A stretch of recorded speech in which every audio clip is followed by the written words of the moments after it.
नमस्कार. मालिकेच्या आजच्या भागामध्ये आपल्याला पाहायला मिळणार आहे चैतन्य, अर्जुन आणि सायली बोलत असतात. आता घरी तर प्रियाने येऊन बॉम्ब फोडायचं सगळं ठरवलेलं होतं, पण तो बॉम्ब काही फुटला नाही, तो फुसका निघाला. त्यावेळेस चैतन्य म्हणतो, पण तुम्ही हे सगळं मॅनेज कसं केलं?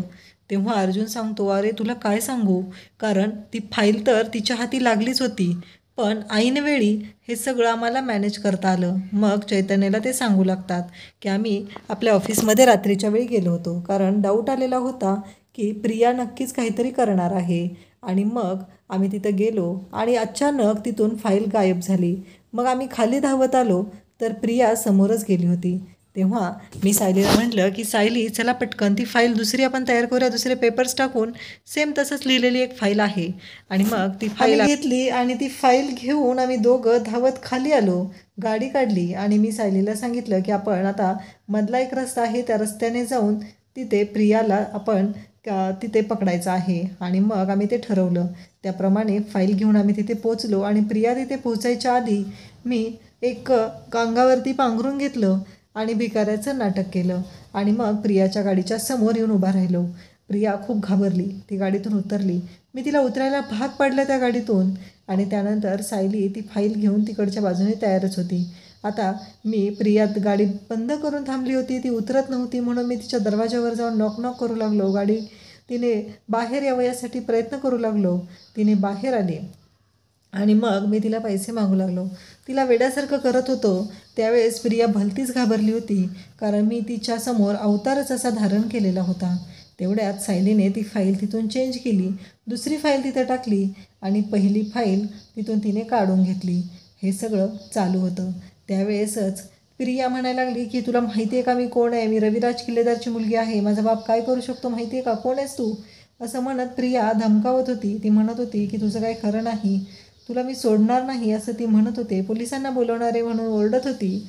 आणि त्याच वेळेस मी आणि सायलीने तिथून धूम ठोकली, कारण प्रियाच्या तिथे फाईल तर आम्हाला करायची होती एक्सचेंज. तेवढं आमचं काम झालेलं होतं आणि अचानक फाईल एक्सचेंज केली आणि आम्ही तिथून गायब झालो. तोपर्यंत मी प्रियाला बाहेरच ठेवलेलं होतं. आणि मग नंतर प्रिया जाऊन गाडीत बसली. तिला समजत नव्हतं की ती नक्की काय करते, ती चुकते हे तिच्या लक्षात आलेलं होतं. तोपर्यंत मी सायलीने ती फाईल घेतली आणि तन्वी यायच्या आधी थोडाच वेळ आम्ही घरी पोचलो. आम्ही खिडकीतून आत आलो आणि एकदम अगदी ठरल्याप्रमाणे प्लॅन वर्क झाला होता. चैतन्य म्हणतो, काय भारी वाचलो रे आपण. पण त्या प्रियाला पुन्हा एकदा तोंडावर पाडलेलं आहे आणि खरंच मजा आली, कारण आता ती पुन्हा या घरात येणार नाही, त्यामुळं तिला चांगलीच अद्दल घडली आहे. सायली म्हणते, काय चाललंय तुमचं? आज आपण पूर्णपणे पकडलं गेलो होतो. तसं नाही, पण आज प्रिया खरं बोलत होती आणि आपण खोटं बोलत होतो. हे सगळं चुकतंय असं सायलीला वाटत असतं. तेव्हा अर्जुन म्हणतो, मिसेस सायली काय बोलताय तुम्ही हे? सायली मात्र उदास झालेली असते. अर्जुनलाही वाईट वाटत असतं. त्यावेळी चैतन्य म्हणतो, ते काही का असेना, पण हे सगळं मॅनेज करता आलं ही खूप मोठी गोष्ट आहे, असं चैतन्याचं. आणि तो म्हणतो की आता पुन्हा त्रास द्यायला तन्वी या घरी येणार नाही, कारण पूर्णाजीने तिच्यासाठी या घराचे दरवाजे कायमचे बंद केलेले आहेत. आणि मावशीने तर रविराज सरांना फोन करून बोलवून घेत खूपच मोठा आपल्यासमोर बॉम्ब टाकला, कारण रविराज सर इथं आल्यामुळे तन्वीची तर वाटच लागलेली होती. काही करून तिला बाबांपर्यंत या गोष्टी जाऊ द्यायच्या नव्हती आणि त्या गोष्टी तर तिच्या बाबांपर्यंत पोहोचतच होत्या. इकडे रविराज सरांनी तन्वीला ओढत खेचतच घरात आणलेलं असतं आणि ते तिला सांगतात की जाऊन झोपवरती, मला तुझ्याकडून ही अपेक्षाच नव्हती, तू एवढ्या खालच्या थराला जाशील ना असं कधीच वाटलं नव्हतं मला.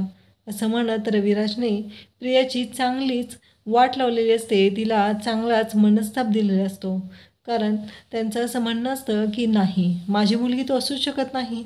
त्यानंतर प्रियाला ते तिथून निघून जायला सांगतात आणि मग तेही तिथून निघून जातात. रविराजला प्रियाबद्दल डाऊट येऊ लागलेला आहे, कारण माझी मुलगी अशी करू शकत नाही, नक्की ही अशी का वागते हा प्रश्न रविराजला पडलेला आहे. प्रियाला खूप टेन्शन आलेलं आहे. प्रिया विचार करत आहे की हे कसं झालं, कारण मी स्वतः पाहिलं होतं जेव्हा मी फाईल उचलली होती तेव्हा ती फाईल तीच होती, त्याच्यामध्ये त्यांचे कॉन्ट्रॅक्ट पेपरच होते. हा प्रश्न प्रियाच्या मनात येऊ लागलेला आहे. दुसऱ्या दिवशी आपल्याला पाहायला मिळतं अर्जुन मात्र जाम खुश असतो. काल आपण जे काय केलेलं आहे त्यातून आपण वाचलेलो आहोत, खरंच आपण जे काय करतोय ते खूपच छान करतोय असं अर्जुनला वाटत असतं. तर इकडे सायलीला मात्र ह्या गोष्टीचा खूप राग येत असतो. सायली म्हणते, कळतंय का तुम्हाला हे सगळं काय होतंय? अजून ही फाईल आपल्याकडे आहे आणि आता प्रियाला संशय आलेला आहे, म्हणजे केव्हाही ती ही गोष्ट सर्वांच्या समोर आणू शकणार. त्यावेळेस अर्जुन म्हणतो, हो बरोबर आहे. आणि अर्जुन त्या कॉफीचा आनंद घेत असतो, पण सायलीने मध्येच असं बोलल्यानंतर त्यालाही टेन्शन येऊ लागतं. तो म्हणतो की नक्की काय करायचं आहे. तेव्हा सायली म्हणते, आता ऑफिसमध्ये तर आपण ती फाईल नाही ठेवू शकत. तेव्हा अर्जुन म्हणतो, हो. मग सायली पुन्हा म्हणते की आपण घरात पण नाही ठेवू शकत, कारण मागच्या वेळी जेव्हा कल्पनाने घरात रूम क्लीन करायला घेतलेल्या होत्या तेव्हा मात्र कल्पनाच्या हाती ती फाईल लागलेली होती, त्यामुळं प्रॉब्लेम येऊ शकतो असं अर्जुन सायलीचं म्हणणं असतं. अर्जुन म्हणतो, आता फक्त थोडे दिवस राहिलेले आहेत, एकदा का मधुभाऊ सुटले असं तो बोलतो. तेव्हा इकडे सायली पण म्हणू लागते की एकदा का मधुभाऊ सुटले म्हणजे पुढे काय? तेव्हा अर्जुन म्हणतो, मग कोणाला सांगायची गरजच नाही पडणार ना, मग हे कॉन्ट्रॅक्ट संपणार आहे ना आपलं, असं अर्जुन म्हणू लागतो. अर्जुन म्हणतो, ठीक आहे, माझ्या कपाटाचं जे लॉकर आहे ना आपण त्याच्यामध्ये ही फाईल ठेवूया, कारण कपाटाचं जे लॉकर आहे त्याचा पासवर्ड दुसरं कोणाला माहिती नाही. आता मग दोघंजण एकमेकांशी बोलून ठरवतात की ती जी फाईल आहे ती आपण कपाटाच्या लॉकरमध्ये ठेवायची आहे. तेव्हा सायली म्हणते, हे अगदी उत्तम होऊन जाईल. खरं तर अर्जुनला असं म्हणायचं असतं की एकदा का मधुभाऊ सुटले की मी तुम्हाला प्रपोज करणार आहे आणि तुम्ही कायमचे माझे झालेले असणार आहात, असं अर्जुनचं म्हणणं असतं. तर त्याचबरोबर इकडे आता दोघंजण मिळून कपाटाच्या लॉकरमध्ये ती फाईल ठेवतात आणि पासवर्ड टाकून ती तो लॉकर जो आहे तो अर्जुन लॉक करतो. आता फाईल तर सेफ ठिकाणी ठेवली गेलेली आहे, पण काहीही करून अर्जुन सायलीला आता या गोष्टींचा शोध घ्यायचा असतो की हे नक्की काय आहे. काहीही झालं तरी अर्जुन सायलीला हे शोधून काढायचं आहे की आता हे प्रियाने का केलं होतं. सगळ्यांच्या समोर तर तिने आणणार आहे.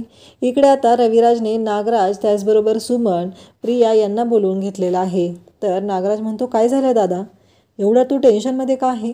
तेव्हा प्रिया तिथं आलेली असते आणि नागराजला कळतं की प्रियाने नक्कीच काहीतरी केलेलं आहे. मग नागराज म्हणतो, तन्वी काय केलेस तू? तेव्हा रविराज म्हणतो की पुन्हा एकदा या पोरीने तोंड दाखवायला जागा ठेवलेली नाहीये. पुन्हा एकदा सुभेदारांच्या घरी मला तिने तोंडावर पाडलेलं आहे, कारण काहीही गरज नव्हती. ही एवढ्या खालच्या थराला कशी जाऊ शकते? आता काय तर म्हणे पुरावे घेऊन गेली होती सुभेदारांच्या घरी रात्रीच्या वेळी, का तर म्हणे सायली अर्जुनचं कॉन्ट्रॅक्ट मॅरेज आहे. आता काय करायचं सांग नागराजीचं? तेव्हा मला ना प्रश्न पडलेला आहे, एवढा खोटारडेपणा, हे असलं कारस्थानी कटकारस्थानी वागणं हे प्रतिमाच्या गुणात नव्हतंच. प्रतिमाच्या रक्तात हे असूच शकत नाही. मला ना प्रश्न पडतो हिच्याबद्दल, डाऊट येतो मला, ही खरंच माझी मुलगी आहे का? कारण प्रतिमा ही नाती जोडणारी होती, हिच्यासारखी नाती तोडणारी नव्हती ती. नागराज म्हणतो, अरे दादा काय बोलतोयस तू?